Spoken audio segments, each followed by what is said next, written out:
Tired of clicking hundreds of photos one by one in Google Photos?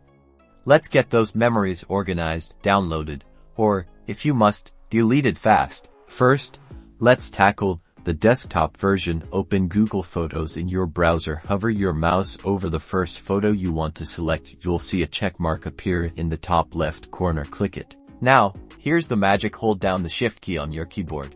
While still holding Shift, scroll down to the last photo you want to select and click on it. Boom. Everything in between is selected. What about mobile? It's slightly different. Open the Google Photos app on your phone or tablet. Tap and hold on the first photo you want to select. You will feel a slight vibration or see a visual cue indicating it's selected.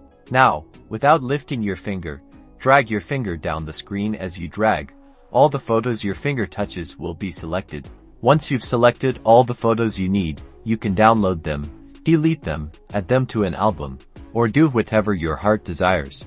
These selection methods work for anything within your library or inside albums. So, whether you're on your computer or your phone, mastering these bulk selection tips will save you tons of time and effort when managing your precious Google Photos library. Go forth and organize.